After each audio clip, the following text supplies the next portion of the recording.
கர்த்தர் என் மேய்ப்பராய் இருக்கிறார், நான் தாழ்ச்சடையேன். அவர் என்னை புல்லுள்ள இடங்களில் வைத்து அமர்ந்த தண்ணீர்கள் அண்டையில் என்னை கொண்டு போய் விடுகிறார். அவர் என் ஆத்துமாவை தேற்றி தம்முடைய நாமத்தின் நிமித்தம் என்னை நீதியின் பாதையில் நடத்துகிறார். நான் மரண இருளின் பள்ளத்தாக்கிலே நடந்தாலும் பொல்லாப்பு பயப்படேன்.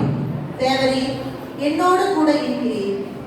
உமது கோலும் உமது தடியும் என்னை தேற்றும். என் சத்துருக்களுக்கு முன்பாக நீர் எனக்கு ஒரு பந்தையை ஆயத்தப்படுத்தி என் தலையை எண்ணெயால் அபிஷேகம் பண்ணுகிறீர். என் பாத்திரத்தை நிரம்பி வழிகிறது.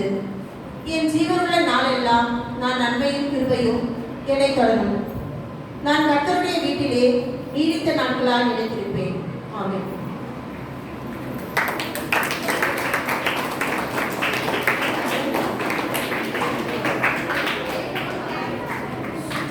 கண்களை மூடுவோம். பிரேயர். எங்களை நேசிக்கின்ற எங்கள் அன்புடன் நடந்தவர்களே, இந்த காலை வேளையை நீர் எங்களுக்கு ஆசீர்வதித்து கொடுத்ததற்காக நன்றி செலுத்துகிறோம் அப்பா. இப்பொழுதும் இந்த தமிழிலக்கிய மற்ற துவக்க விழாவை இந்த காலத்தில் ஒப்புக்கிறோம். விழாவில் பங்கேற்கின்ற ஒவ்வொரு பிள்ளைகளும் இந்த காலத்தில் ஒப்புக்கிறோம். கர்த்தாவே, பயிற்றுவிக்கின்ற ஆசிரியர்களும் இந்த காலத்தில் ஒப்புக்கிறோம். சிறப்பு விருந்தினர், பள்ளி நிர்வாகத்தினர், பள்ளி முதல்வர்களிடம் உங்களுடைய காலத்தில் ஒப்புக்கிறோம். கர்த்தாவே, நீர் இந்த விழா முழுவதும் தொடக்கம் முதல் முடிவு வரை எங்களுடைய காலம் எங்கள் மேல் நீட்டப்பட்டிருப்பதற்காக நன்றி செலுத்துகிறோம். கர்த்தாவே, பங்கு பெறுகின்ற ஒவ்வொரு பிள்ளைகளும் இந்த காலத்தில் ஒப்புக்கிறோம் சுவாமி. அப்பா, ஒவ்வொரு பிள்ளைகளும் எந்தவித பதட்டமும் இல்லாமல் நல்ல முறையில் அவர்களுடைய பயிற்சிகளை நீங்கள் பிரதிபலிக்க நீங்கள் உதவி செய்யுங்க. தொடக்கம் முதல் முடிவு வரை உங்களுடைய கிருபை பிரசன்னம் எங்கள் மேல் நீட்டப்பட்டிருப்பதற்காக நன்றி செலுத்துகிறோம். பிரேச வந்து நீங்கள் ரட்சியுள்ள பிதாவே, ஆமென்.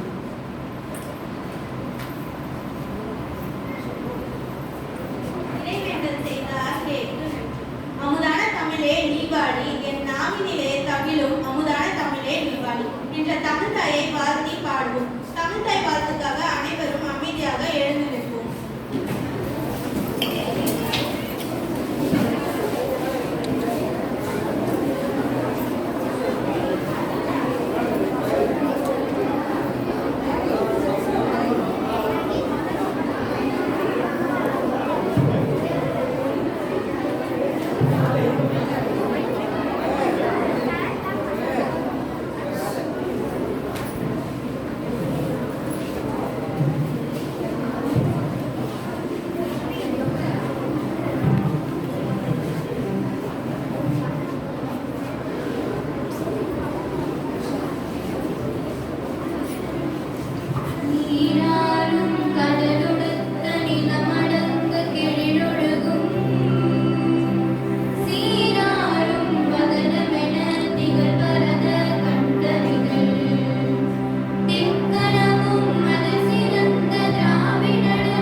செம்மொழியாம் தமிழ் மொழிக்கு என் முதல் வணக்கம்.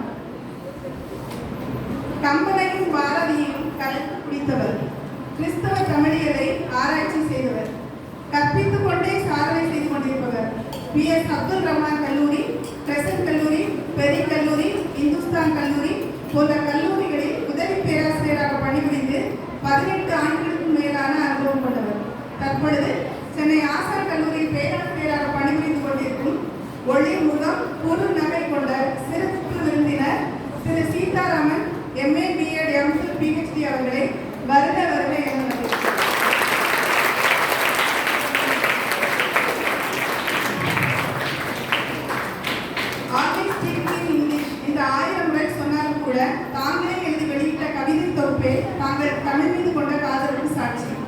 உங்களின் கவிதை ஒவ்வொன்றும் தமிழ் தேன் சொட்ட சொட்ட தேனுமுதாய் இருக்கிறது. பண்பில் சிறந்தவர், பழகுவதில் இனியவர், கவிஞர், எழுத்தாளர், சமூக ஊடக தளத்தில் காத்தடத்தை பதித்து ஜெயித்தவர் என்று பல பரிணாமங்களில் சுறுசுறுப்பாகவே வலம் வந்து கொண்டிருக்கும் பன்முக திறமையாளர் எங்கள் பள்ளி முதல்வர் திருமதி சோஃபியா ரேச்சல் மேரி அவர்களை வருக வருக என வரவேற்பதில் பெருமை அடைகிறோம்.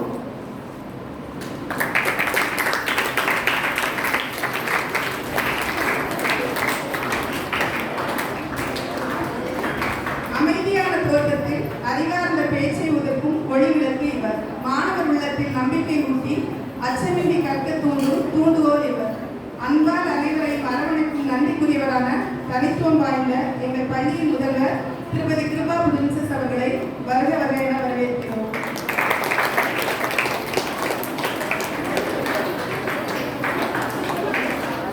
கம்பீர நடையுடன் மிடுக்கான தோற்றத்துடன் தூரத்தில் ஓர் உருவம். அவர் விட்ட அறையில் கண்ணம் கோவை பழமாய் சிவக்கும் சிலருக்கு. அவரை கண்டாலே அழுத அரற்றாயர் நினைத்த அனுபவம் பலருக்கு. ஆனால் மதித்தவர்கள் பல பேர், மாற்றம் கண்டவர்களோ பல்லாயிரம் பேர். அடங்காத என் மகனுக்கு ஒரு வழி சொல்லுங்களேன் என்ற ஒவ்வொரு பெற்றோரின் வலிக்கும் தீர்வு கண்டவர்.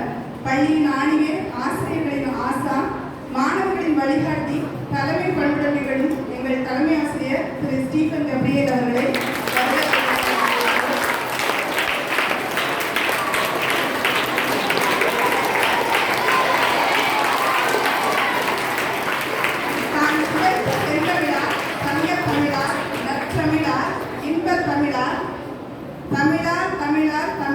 தமிழை மட்டுமே தங்களது வாழ்வாகவும் வாழ்வாதாரமாகவும் வழியாகவும் கொண்டுள்ள தமிழாசிரியர்கள் மற்றும் விழாவிற்கு வருகை புரிந்துள்ள இதர ஆசிரியர்கள் அனைவரையும் வருக வருக என வரவேற்கிறோம்.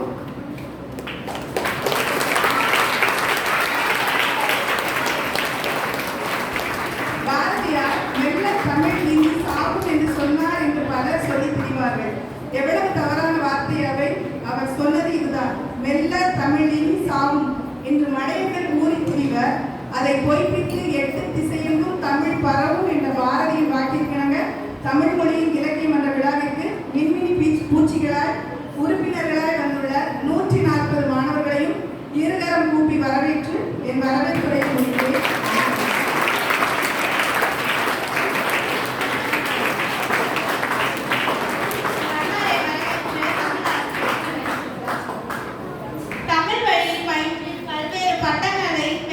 இப்பொழுது ஆசான் நினைவு கலை மற்றும் அறிவியல் கல்லூரியில் தமிழ்துறை உதவி பேராசிரியராக பணியாற்றி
Satu,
உங்கள் இனிமையான பாடலுக்கு நன்றி. கவிதை என்பது ஒரு கலை. இப்போது தன்னில் இருக்கும் உணர்ச்சிகளையும் எண்ணங்களையும் தமிழின் பெருமைகளாக கவிதை வெளிப்படுத்த வருகிறார் மாணவன் திவேஸ்வரன்.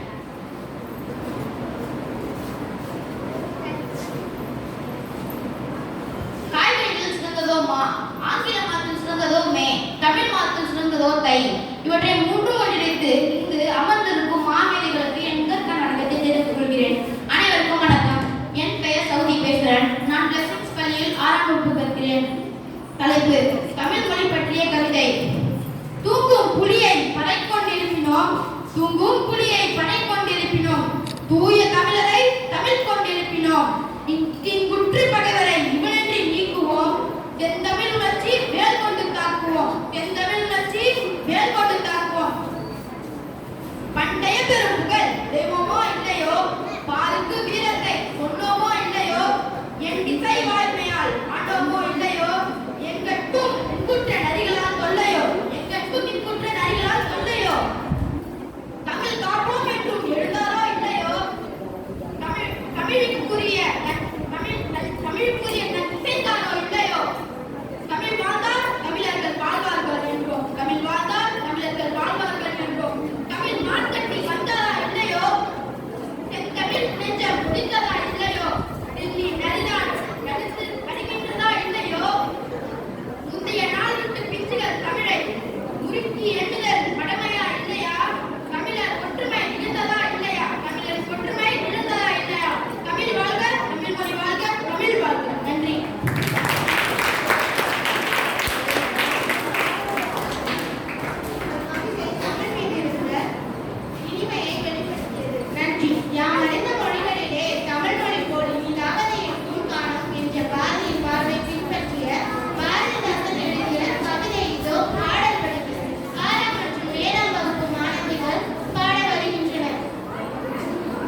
இதற்கேற்ப நான் சங்க காலத்திலே கல்வி கற்று தமிழ் புலவரானேன். என் பெயர் ஔவையார். காக்கை பாடினியார் நற்செல்லையார் வெள்ளி வீதியார் எல்லாம் என் சமகால புலவர்கள். நான் என் காலத்தில் வாழ்ந்த கடையேழு வள்ளல்களின் ஒருவரான அதியமானுக்கு நெடுநாள் வாழ வைக்கும் நெல்லிக்கனியை ஈந்தவளும் நான் தான். சோழ மன்னன் அதியமானிடம் போர் தொடுக்க இருந்த நேரத்தில் அதியனின் படைக்கலை சிறப்பை கூறி இருவருக்கும் நடக்க இருந்த போரை தடுத்து நிறுத்தியதும் நான் தான். புலவர்களையும் அவர்களின் புலவர்களின் புலமைக்கு மதிக்கும் சோழ மன்னன் புலவர்களின் புலமை சோதிக்க 4000 கோடி பாடல்களை பாடச் சொல்லி தன் அவை புலவர்களிடம் கட்டளையிட்டான். அச்சமயம் நான் மதியோதார் முற்றம் மதித்தோரு கால் சென்று மதியாமை கோடி பெறும். உன்னீர் உன்னீர் என்று உபசரியார் தம் மனையில் உண்ணாமை கோடி பெறும். கோடி கோடி கொடிப்பினும் குடிப்பிறந்தார் தம்முடனே கூடுதலே கோடி பெறும். கோடான கோடி கொடிப்பினும் தன்னுடைய நாம் கோடாமை கோடி பெறும். இப்பாடலை பாடி அவர்கள் அரசவையிலே 4 வரியில் 4 கோடி பாடல்களை பாடியவளும் நானே. நன்றி, வணக்கம்.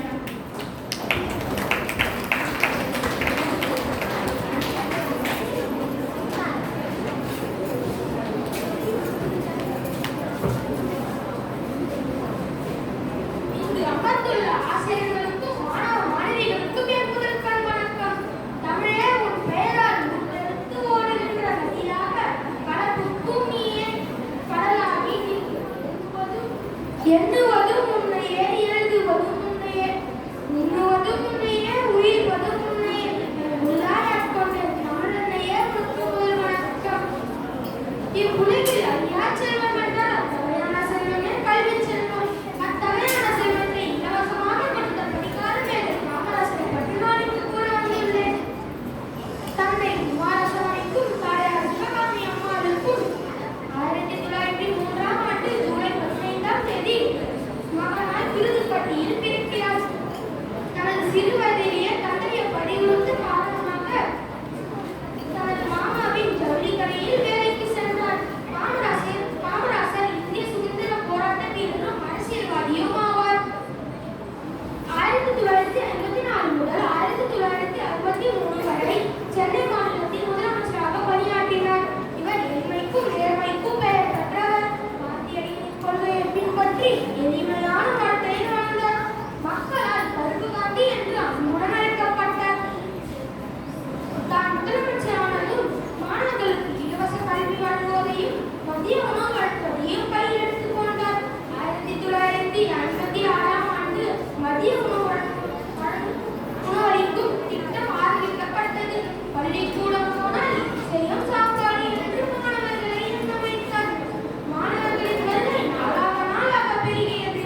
காமராஜர் முதலமைச்சரானதும் ஜாதி மத வேறுபாடின்றி அனைத்து குழந்தைகளுக்கும் தொடக்க கல்வி இலவசமாக்கப்பட்டது. 6000 கிராமங்களில் பள்ளிகளே இல்லை என்று அறிந்து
படைப்பாற்றல் உள்ளவர், சிறந்த எழுத்தாளர் போன்ற பன்முக ஆற்றலை தன்னுடன் உள்ளவர்.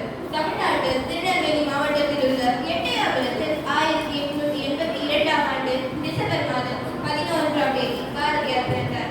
பாரதியாரின் தந்தையார் சின்னசுவாமி, தாயார் பெயர் லட்சுமி அம்மாள். இவரின் கொள்கை இந்திய பற்று கொண்டவர்கள் தமிழ் பற்று கொண்டவர்களாக இருக்க முடியாது என்ற கூற்றை பொய்யார் தமிழையும் நாட்டையும் இரு கண்களாக என கொண்டு வாழ்ந்தவர் தான் மகாகவி பாரதியார். பாட்டுக்கு ஒரு புலவன் என்றால் அது பாரதிதான் என்று கவிமணி தேசிய விநாயகர் பிள்ளை அவர்கள் பற்றி பாடியுள்ளார். பாடல்கள் புனைவது மட்டுமல்ல, நமது இந்திய நாட்டின் மீதும் தமிழின் மீதும் அளவில்லா பற்று கொண்டவர் பாரதி ஆவார். அனைவருமே கற்று சுவைக்கும் வகையில் கண்ணன் பாட்டு, குயில் பாட்டு போன்ற பாடல்களை பாஞ்சாலி சபதம் போன்ற காவியத்தை அவர் படைத்தளித்தார். எட்டயபுரம் மன்னரின் அவைக்கு சென்ற சுப்பையா அங்கிருந்த அரசவை புலவர்களுடன் தமிழ் கவிதையில் பற்றி விவாதிப்பார். ஒருமுறை அரசவை கவிஞர் தந்த ஈற்றடிகளை கொண்டு அற்புதமான கவிதைகளை பாடினார்.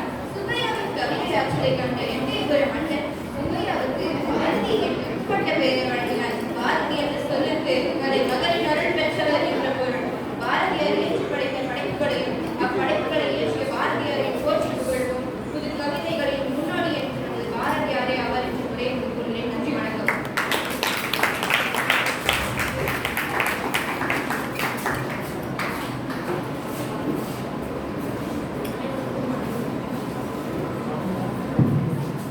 அனைவருக்கும் வணக்கம். என் பெயர் கு. தமிழ்ச்செல்வன். நான் 8ஆம் வகுப்பு ஆ பிரிவில் படிக்கின்றேன்.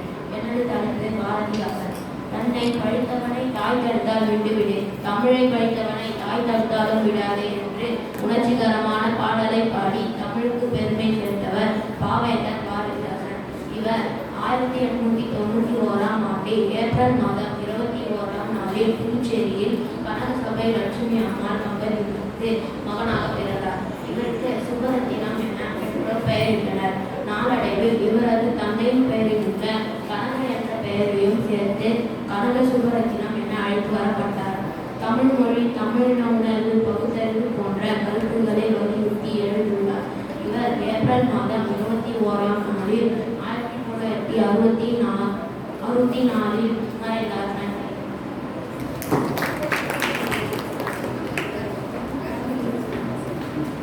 இங்கு வருகை தந்திருக்கும் சிறப்பு விருந்தினருக்கும், நம் பள்ளி முதல்வர் அவர்களுக்கும், தலைமை ஆசிரியர்களுக்கும், என்னை படித்த ஆசிரியர்களுக்கும், என் அன்பு மாணவர்களுக்கும் என் இனிய காலை வணக்கம். நான் இங்கு கம்பரை பற்றி பேச வந்துள்ளேன். கம்பர் ஒரு புகழ்பெற்ற கவிஞர் மற்றும் எழுத்தாளர். அவர் வால்மீகி ராமாயணத்தை தழுவி தமிழில் ராம அவதாரம் என்ற காவியத்தை எழுதியுள்ளார். இது பிற்காலத்தில் கம்ப ராமாயணம் என்று பிரபலமானது. கம்பர் தனது கவிதைக்காக கவி சக்கரவர்த்தி என்ற பட்டம் பெற்றவர். மேலும் கவி பெரியோன், கல்வியில் பெரியோன் கம்பன் என்றும் போற்றப்பட்டவர்.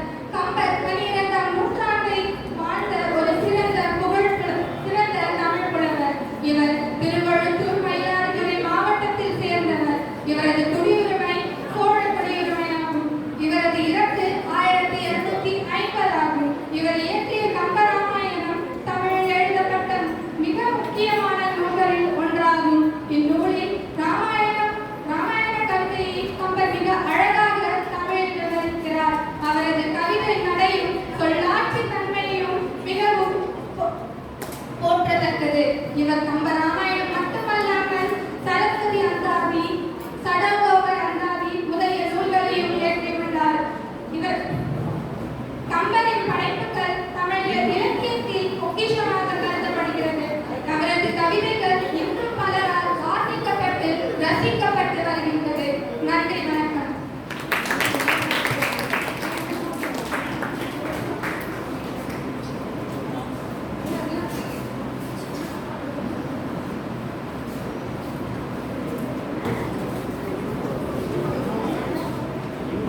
அனைவருக்கும் வணக்கம். என் பெயர் தமிழன்.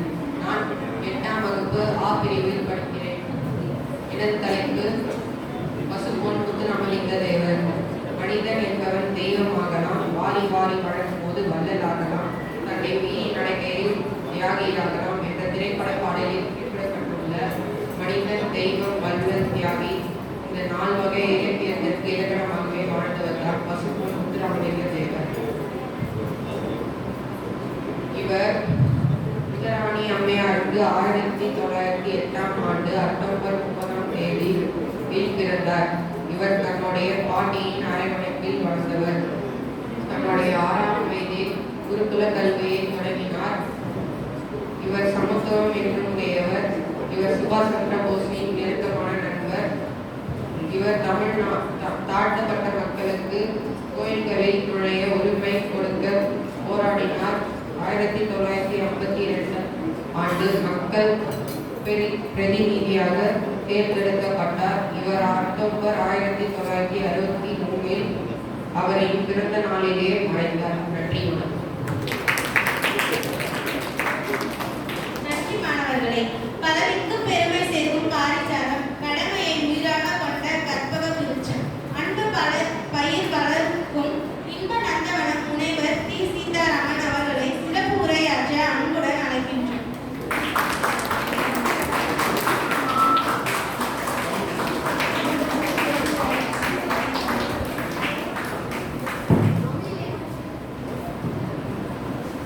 இருந்தவளே உன்னால் இருந்தேன், இவையோ இருந்தவிடம் என்றாலும் வேண்டேன். இத்தகைய சிறப்பு மிகுந்த தமிழுக்கு என் முதற்கண் வணக்கத்தை தெரிவித்துக் கொள்கிறேன். இந்த அரியதொரு வாய்ப்பை நல்கிய இப்பள்ளியின் நிர்வாகத்திற்கும், பதினொரு மேல்நிலை பள்ளி மற்றும் பன்னாட்டு பள்ளி முதல்வர்களுக்கும், தலைமை ஆசிரியர்களுக்கும், தமிழ்துறை ஆசிரியர் பெருமக்களுக்கும், பிற துறை ஆசிரியர் பெருமக்களுக்கும் மற்றும் மாணவ பெருமக்களுக்கும் என்னுடைய நன்றி கலந்த வணக்கத்தை தெரிவித்துக் கொள்கிறேன். வணக்கம். நம்முடைய தமிழ்நாட்டில் கிட்டத்தட்ட 1000க்கும் மேற்பட்ட பள்ளி மற்றும் கல்லூரிகள் இயங்கி வருகின்றன. ஒவ்வொரு கல்வி நிறுவனங்களிலும் தமிழ் இலக்கிய மன்றமானது சீரும் சிறப்புமாக இயங்கி வருகிறது. இந்த மன்றத்தினுடைய முதன்மையான நோக்கம் என்ன? சொல்லுங்க பார்க்கலாம். Very good. தமிழ் மொழியின் மீதான ஆர்வம், தமிழ் இலக்கியத்தின் மீதான அறிவு, தமிழ் பண்பாட்டின் மீதான புரிதல், இவைகளை தெரிந்து கொள்ள வேண்டும். அதற்கு தான் இந்த மன்றங்கள் உங்களுக்கு உறுதுணை புரிகின்றன. மேலும் பார்த்தீங்கன்னா பேச்சுக்கலை, எழுத்துக்கலை, வாசிப்புக்கலை போன்ற பல திறமைகளை நீங்கள் வளர்த்துக் கொள்ள வேண்டும். குழந்தை வந்தாங்க, எவ்வளோ பண்ணாங்க, ரொம்ப அருமையாக இருந்தது. இதுவரைக்கும் எந்த பள்ளிக்கு போனது கிடையாது. அவங்களுடைய அந்த ஒழுங்கமைவு எல்லாமே மிக அழகாக நேர்த்தியாக இருந்தது. அதற்கு அந்த உறுதுணை புரிந்த அந்த ஆசிரியர்களுக்கு என்னுடைய மனமான நன்றியை தெரிவித்துக் கொள்கிறேன். தமிழ் இலக்கியம், தமிழ் வளர்ச்சி, இதன் அடிப்படையில் நம்ம நாட்டில் வாழ்ந்த மிகப்பெரிய ஆளுமைகள், அவர்களை விட மேலாட்டை சேர்ந்த கிறிஸ்தவ பாதிரியார்கள், இவங்களுடைய அந்த அர்ப்பணிப்பை நம்ம மறக்க கூடாது. மேலை நாட்டிலிருந்து தமிழுக்கு வந்த சீகன் பால்கு, வீரமாமுனிவர், கால்டுவெல், ஜி.யு.போ, எல்லிஸ், இப்படி பல பேர் இருக்காங்க. அவங்களுடைய நோக்கம் பார்த்தீங்கன்னா இறைப்பணி ஆற்றுவதற்கு வந்து ஒரு திரு தொண்டர்கள், இறை அடியார்கள். ஆனா அவர்களை தமிழ் மொழியானது ஈர்த்தது. வீரமாமுனிவர் என் பேர் கான்ஸ்டன்டின் ஜோசப் பெஸ்கி, கிட்டத்தட்ட 20 ஆண்டுகள் தமிழை படித்தாரு. தமிழ் மொழியில நூற்றுக்கணக்கான இலக்கணங்கள், இலக்கியங்கள், அகராதிகள், நிகழ்ச்சிகள், மொழிபெயர்ப்புகள் எக்கச்சக்கமாக படித்தார்கள். அதுக்கடுத்தபடியா மிக முக்கியமான ஒரு ஆளுமை டாக்டர் கால்டுவெல். கால்டுவெல் எழுதிய திராவிட மொழிகளின் ஒப்பிலக்கணம் ஆண்டு 1856 வெளிவந்தது. அந்த நூலின் வாயிலாக தமிழுடைய சிறப்பானது உலகமெங்கும் பரவியது. உலகத்தில் கிட்டத்தட்ட 6000க்கும் மேற்பட்ட மொழிகள் பேசப்படுகின்றன. இந்த ஒட்டுமொத்த மொழிகளுக்குமே தாய்மொழி எது என்றால் அது தமிழ் மொழி தான். அவரே சொல்லிட்டார். பாருங்க, நம்முடைய மொழி சிறப்பு பாருங்க. எங்கிருந்தோ வந்த ஒரு கிறிஸ்தவ பாதிரியார் என்ன பண்றாரு? தமிழ் மொழியை படிச்சுட்டாங்க. அவனோட நடை வேறு, உடை வேறு, பாவனை வேறு, மொழி வேறு, பண்பாடு, கலாச்சாரம் எல்லாமே வேறு வேறு. நம்ம நாட்டில் இருந்திருக்காங்க. ஏன்னா நம்ம நாட்டு மக்களுடைய தாய்மொழி தமிழ். ஆனா அவங்களுடைய வேறு. எவ்வளவு கஷ்டப்பட்டு அவங்க அந்த பணி மேற்கொண்டாங்க. ஜி.யு.போ இங்கே ஒரு தமிழ் மாணவன் உரைந்தார் சொன்னார். இப்படியாக அந்த தமிழ் மொழி வரலாறுல வளர்ச்சியில மேலை நாடுகளுடைய பங்களிப்பதை நாம இன்றைக்குமே மறக்க கூடாது. அதுக்கடுத்தபடியா நம்ம உள்நாட்டுக்கு வரலாம், தமிழ்நாட்டுக்கு வரலாம்.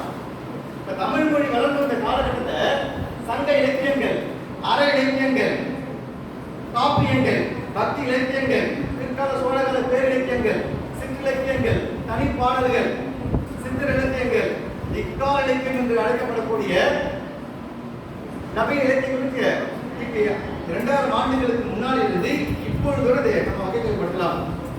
அதுல ஒரு மிக முக்கியமான ஒரு இலக்கியத்துல இருந்து ஒரு பாடலை பார்க்கலாம். என்னன்னா, நான் இன்னைக்கு இங்க பேசுறேன்னா அதுக்கு தமிழ் தான் காரணம், நான் சாப்பிடுறேன்னா அதுக்கு தமிழ் தான் காரணம்.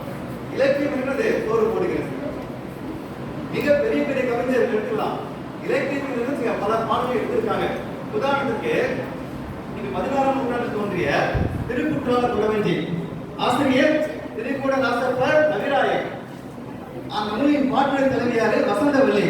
அவன் வந்து பந்தாடுவா, மிக அழகாக எழுதிருப்பாரு. இந்திரையோ இவர் ரம்பையோ ஊர்வசியோ மேனகையோ கரம் முந்தியதோ வெடி முந்தியதோ மனம் முந்தியதோ, இந்திரையோ தெய்வ சுந்தரியோ மேனகையோ மோகினியோன்னு அது கவிஞர் பார்க்கலாம். எப்படி எழுதிருப்பான்? என்னவளே நடி என்னவளே எந்த இதயத்தை கொலைத்து விட்டது. எப்படி பாருங்க, இலக்கியத்திலிருந்து திரைப்பட பாடல் வந்து கையாளுறாங்க. இன்னும் நிறைய இருக்கிறது. குறுந்தொகை 40வது பாடல், யாயும் யாயும் யாராகிறோம் எந்தையும் முந்தையும் எம்முறை கேளீர். சகா என்கிற திரைப்படம் வந்திருக்கும். அந்த திரைப்படத்துல இந்த பாட்டை பதிவு பண்ணிருப்பாங்க. இன்னும் போனீங்கன்னா பூம்புகார், பட்டணத்தில் பூதம் போன்ற பல திரைப்படங்கள்ல இலக்கியத்தை மேற்கொள்ள எடுத்திருப்பாங்க. எனவே தமிழ் இலக்கியம் என்பதற்கு நம்முடைய வாழ்க்கைக்கு உறுதுணையாக அமைகிறது. சரி, அதுக்கடுத்து ஒரு பாயிண்ட் வரலாம். மனிதராய் பிறந்த ஒவ்வொருவருக்கும் மிக முக்கியமானது எதுமா? ரொம்ப ரொம்ப இம்பார்ட்டன்ட், ரொம்ப ரொம்ப முக்கியமானது. அது ஒண்ணு இருந்தா போதும், உங்களை யாருமே எதுவும் பண்ண தேவையில்ல, பண்ண முடியாது. நீங்க சொந்த காலம் இருக்கலாம். என்னது என்னது? அழியாத கல்வி செல்லும். அழியாத கல்வி செல்லும், அது ஒண்ணு போதும். மனிதனாய் பிறந்த ஒவ்வொருவருக்கும் மிக முக்கியமானது அந்த கல்விதான். பிறப்பிலிருந்து இறப்பு வரை உங்களுக்கு துணையாக அமையும். வள்ளுவர் அதையும் மீறினாரு. எடுமையும் ஏமாப்பும் உடைக்கிறார். 7 ஜென்மத்துக்கு கூட வரைந்தாரு. இங்க பாப்பா சொன்னாங்க, மன்னனும் மாசர கற்றோரும் சீர்தூக்கி. உண்மைதான், ஒரு அரசனை விட படித்தவனுக்கு தான் சிறப்பு அதிகம். அரசனுடைய பவர் அதிகாரம் அந்த நாட்டுக்குள்ளதான். ஆனா படிச்சவனுக்கு எங்க போனாலும் சிறப்பு, கற்றோருக்கு சென்ற இடமெல்லாம் சிறப்பு. ஆட்டுனா வேண்டுவது இயல். கணித மேதை யாருமா? கணித மேதை ஏகே ராமானுஜன். மேத்ஸ்ல மிகப்பெரிய ஆள். தமிழ்நாட்டில இருந்து இங்கிலாந்து போறாரு விமானத்து வாயிலாக. அவங்க வர வைக்கிறாங்க. விமானத்தை விட்டு இறங்கும் பொழுது அவருக்கு சிவப்பு கம்பள அணிவகுப்பு கொடுக்கப்பட்டது. ரெட் கார்பெட் போட்டு அவருக்கு மரியாதை கொடுத்தாங்க. என்ன காரணம்? அவர் அதனுடைய அறிவு பெற்றிருந்தார். எனவே ஒரு சிறந்த கல்வி என்பது ஒரு மனிதனுடைய வாழ்க்கைக்கு மிக முக்கியமானதாகும். கல்வியால் உயர்ந்தவங்க இன்னைக்கு பல பேர். Doctor Abdul Kalam, Ambedkar, Aristotle, Abraham Lincoln, Socrates, Plato, பல பேர். இந்த உலகின் முதல் தத்துவஞானி யாரு? சாக்ரட்டிஸ். அவருக்கு மனநிலை கொடுக்கப்பட்டது. ஆனா பிஷப் இந்த நஞ்சூட்டு புலவனை படித்துக் கொண்டே இருந்தார். தமிழ் மூதாட்டி யாரவங்க? அவ்வை, தமிழ் புலமை. அதனால்தான் இன்றைக்கும் நாம் அவர் நினைத்துக் கொண்டே இருக்கிறோம். அதிகமானுக்கு அந்த நெல்லிக்கணி கிடைத்தது. ஆனா நான் சாப்பிடல, அவையாருக்கு கொடுத்தாங்க. அந்த அவையாருக்கு கொண்டு போனாங்க. இப்படி பல்வேறு சிறப்புகளை உடையது அந்த கல்வி. மேலும் பாத்தீங்கன்னா கல்வரால் திருட முடியாது. விவேக சிந்தாமணியில் ஒரு அழகான பாட்டு இருக்கும். வெள்ளத்தால் போகாது, வெந்தடால் வேகாது, வெந்தாலும் கொள்ளத்தால் முடியாது. கல்வருக்கு மிக அரிது, காவலும் மிக எளிது. நீங்க அசுரன் படம் பாத்தீங்களா? படத்தை பார்க்கணும். அது ஒரு முக்கியமான ஒரு கான்செப்ட் வரும். படிக்கணும், படிப்பு தான் நமக்கு முக்கியமானது. காசு பணம் இருந்தா எடுத்துருவாங்க. வெக்க என்கின்ற ஒரு நாவலுடைய பிரதிபலிப்பு தான் அசுரன் என்கிற திரைப்படம். சரி, ஒரு வீடு பிரகாசமாக இருக்கணுமா அல்லது இருட்டாக இருக்கணுமா? எப்படி ஒரு வீடு பிரகாசமாக இருக்க வேண்டும். ஒரு வீட்டுல 4 பேர் இருக்காங்க, 4 பேருமே படிக்கலாம், என்ன அர்த்தம்? அது வீடே கிடையாது. அழகா சொல்லுவாரு பாருங்க பாரதேசன். காலமும் நீந்திடும் கல்வி இல்லா வீடு இருண்ட வீடு. அம்மா சொல்லுவாங்க இருட்டா இருக்கு விளக்கு பண்ணுவாங்க. அது எப்படி அந்த வீடு 4 வருஷம் கண்டிப்பா படிச்சிருக்கணும். இந்தியா விடுதலை அடைந்த பிறகு 1964 மற்றும் 66 காலகட்டத்தில் மத்திய அரசாங்கம் ஒரு குழுவை அமைத்தது. இந்தியாவில் கல்வியை எவ்வாறு மேம்படுத்தலாம். மொத்தம் 17 உறுப்பினர்களை கொண்டது அந்த குழு. அந்த குழுவுக்கு தலைமை தாங்கியவர் யாருன்னா டாக்டர் டிஎஸ் கோத்தாரி, அப்போதைய யூஜிசி சேர்மன். அறிக்கையை அரசாங்கத்துக்கு சப்மிட் பண்ணாங்க. இப்ப இருக்க தேசிய கல்விக் கொள்கை அதை கொண்டு 1964 இருந்து 66 வரை 17 பேர் கொண்ட குழு. எல்லாமே மிகப்பெரிய பேராசிரியர்கள். 2 வருஷம் எடுத்துனாங்க. அந்த அறிக்கையை மத்திய அரசாங்கம் சப்மிட் பண்ணாங்க. நம்மளோட ஒரு ரூபா வரும் சுருங்க சொல்லி விளங்க வைக்கிறது. அந்த தலைவர் என்ன பண்ணாருன்னா 2 வரையில ஷார்ட்டா முடிச்சிட்டாரு. என்ன சொல்றாருன்னா பாருங்க, முக்கியமான கொட்டேஷன். ஒரு நாட்டினுடைய தலையெழுத்து 4 சுவர்களுக்கு இடையே நிர்ணயிக்கப்படுகிறது. அந்த 4 சுவர்களுக்கு இடம் எது? தெரியுமா? வகுப்பறை, பள்ளியறை. பாருங்க, ஒரு நாட்டினுடைய தலையெழுத்து இந்திய நாடு சொல்ல. உலகத்துல 195க்கும் மேற்பட்ட நாடுகள் இருக்கின்றன. ஒரு நாட்டினுடைய தலையெழுத்து 4 சுவர்களுக்கு இடையில் நிர்ணயிக்கப்படுகிறது அப்படின்னு சொன்ன பாருங்க. எவ்வளவு பவர்ஃபுல் வார்த்தை. கல்விக்கு அந்த அளவுக்கு மதிப்பு மரியாதை உண்டு. அது எப்பேற்பட்ட காலமாக தான் சரி. கொரோனாவுக்கு ஒரு பாட்டு இருக்கும், 182வது பாட்டு. பிறப்போரன்னா உடல் வயிற்றுள்ளும் சிறப்பிற்பாதால் தாய் மனம் தெரியும். நல்லா படிச்சிருந்தா தாயோட மனசுக்கு தெரியும். ஒரு கதை ஒன்று சொல்றேன். சேக்கிரர் கேள்விப்பட்டீங்களா? யாராவது? Very good, super. பேர் என்னமா? Very good. சேக்கிரார் பெரிய புராணத்தின் ஆசிரியர். அவர் பிறந்ததை காஞ்சிபுரம் மாவட்டத்தில் உள்ள குருக்குல பிறந்திருக்காரு. காலம் கிபி 12ஆம் நூற்றாண்டு. அவருடைய தந்தையார் வெள்ளையங்கிரி, தாயார் அழகாம்பிகம்மையார். கிபி 12ஆம் நூற்றாண்டுல சோழ அரசன் யாரு? 2ஆம் குலோத்துங்கன் என்கின்ற அனபாய சோழன். அரசனுக்கு ஒரு சந்தேகம், அடிக்கடி அரசுக்கு சந்தேகம் வரும்.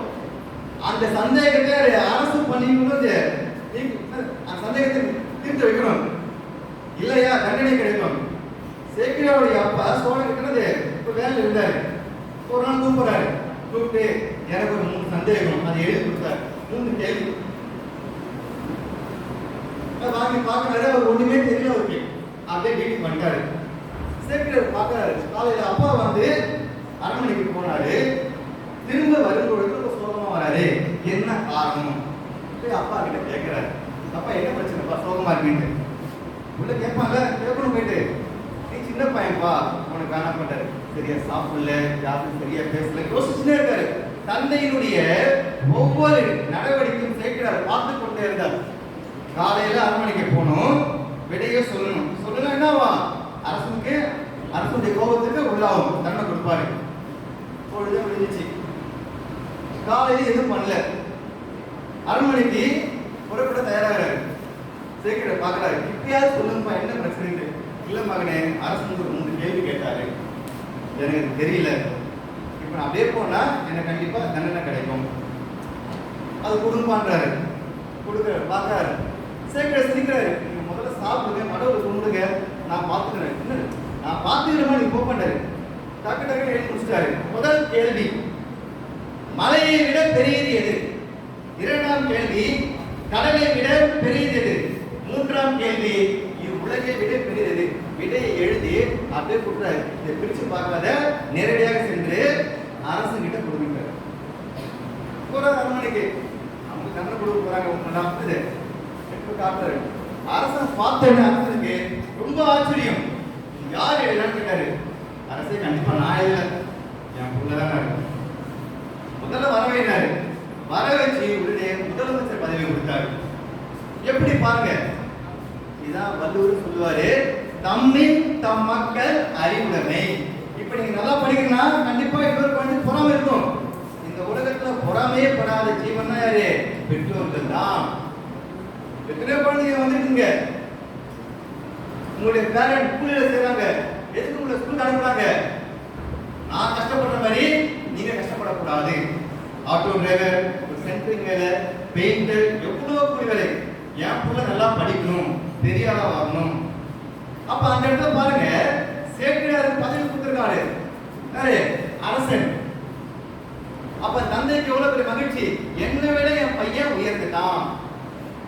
அப்பேற்பட்ட ஒரு பேரை தான் நீங்களே தாய் தந்தையிலிருந்து ஏற்படுத்தி கொடுக்க வேண்டும். இன்ற பொழுது பெரிதுக்கும் தன் மகனை சான்றோன் என கேட்ட தாய், அவதான் புள்ள. அப்பேற்பட்ட பேரை தான் நீங்க உங்க தாய் தந்தைக்கு ஏற்படுத்தி கொடுக்கணும். இவனா புள்ளையா, அந்த பேரை ஏற்படுத்தி கொடுக்க கூடாது. அந்த கேள்விக்கான வேலை பாருங்க. மலையிலும் தெரிகிறது, நிலையும் தெரியாது, அடங்கியான தோற்றம் மலையிலும் மானும் பெறுது. அப்பனுக்கு தெரியல, பிள்ளைக்கு தெரிஞ்சிருக்கு. இந்த இடத்துல பொறாமை கிடையாது, கர்வம். என் பிள்ளை என்னோட பெரிய ஆளு. அப்பேற்பட்ட ஒரு நிலையை நீங்கள் அடைய வேண்டும். பயன்துக்கா செய்த உதவியில் நைத்துக்கின் நன்மை கடலின் பெரிது. அதுக்கடுத்தது காலத்தினால் செய்த உதவி சிறிது ஞானத்தில் மான பெரிது. இந்த திருக்குறள் எடுத்திருக்காரு. நம்ம தந்தைக்கு தெரியாத விஷயம் மகனுக்கு தெரிஞ்சிருக்குது. அப்பேற்பட்ட ஒரு மகிழ்வை, ஒரு கர்வத்தை உங்களுடைய பெற்றோருக்கு ஏற்படுத்தி கொடுக்க வேண்டும். படிப்பு என்பது பாத்தீங்கன்னா பிச்சை எடுத்தாவது படி சொல்லியிருக்காங்க. சொல்லிருக்காங்களா? யார் சொல்லிருக்கா? அவையரா அதிவீர ராம பாண்டியன். கற்கேன் என்றே பிச்சை புகிடும் கற்கேன் என்றே. ஒரு மிக முக்கியமான ஒரு தமிழருக்கு அரிசி பிச்சை எடுத்து தமிழை வளர்த்திருக்காரு. இலங்கையை சேர்ந்த பதிப்புத்துறையின் முன்னோடியான ஒரு நாவலர். மிக பெரியாலே அரிசி பிச்சை எடுத்து தமிழை வளர்த்திருக்காரு. பிச்சை எடுத்தாவது படிடா அப்படின்னு சொன்னாங்க. எனவே உங்களுடைய வாழ்க்கைக்கு மிக மிக முக்கியமானது இந்த கல்விதான். அந்த கல்வி கூட உங்களுடைய திறமைகளை இப்பேற்பட்டது இந்த மன்றத்தின் மூலமாக வளர்த்துக் கொள்ள வேண்டும். வைரமுத்தும் சரி, மேத்தாவும் சரி, நான் காமராஜ் சரி, மந்தவன் கிடையாது. இப்பெல்லாம் பார்க்கறாங்க, பார்த்த பிறகு தங்களை கொஞ்சம் கொஞ்சமாக வளர்த்து கொண்டார்கள். இன்னைக்கு பாருங்க, தமிழ் மொழியால அவங்க உயர்த்திருக்காங்க. வைரமுத்து எங்கேயோ போயிட்டாரு, மேத்தா எங்கேயோ போயிட்டாரு, நான் காமராஜன். பல பேரை வளர்த்தது தமிழ் மொழிதான். தமிழ் என்றது நம்மளது உணவு போடும். வாய்ப்பிற்கு இந்த நிகழ்வுக்கு வாய்ப்பு அனைவருக்கும் என் நன்றி.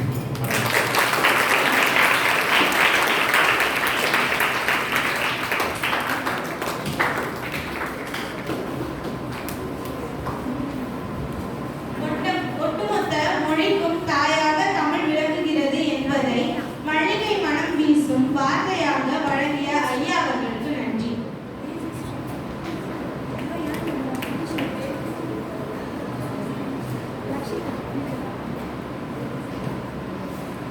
அனைவருக்கும் வணக்கம். கல்வி வளர்ச்சி நாளையொட்டி தமிழ் இலக்கிய மன்றத்தின் சார்பில் மாணவர்களுக்கு ஓவிய போட்டி, கட்டுரை மற்றும் பேச்சு போட்டி நடத்தப்பட்டது. அதில் வெற்றி பெற்ற மாணவர்களுக்கும் பங்கு பெற்ற மாணவர்களுக்கும் பரிசீலிக்கும் நேரம் இது. வெற்றி பெற்ற மாணவர்களுக்கும் பள்ளி முதல்வர் அவர்களை பரிசுகள் அளிக்க அன்போடு அழைக்கிறேன்.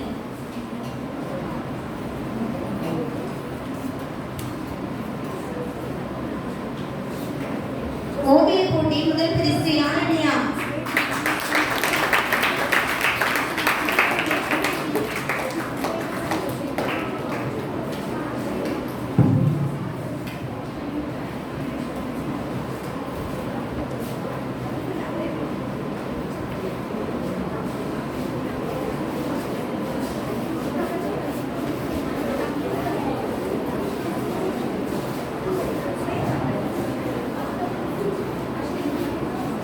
கட்டுரை தேஜஸ்ரீ, பவிஷ்ணா, லக்ஷிதா,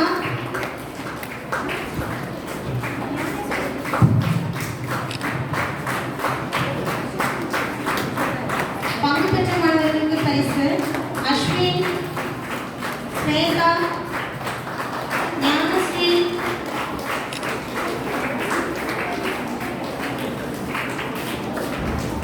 விஷாலி, ஜீவஸ்ரீ, நிவேதா, ஸ்ரீ தர்ஷினி, சாய் கௌஷிக், தமிழ்ச்செல்வன், ரித்திகா, தீபேஷ்வரன்,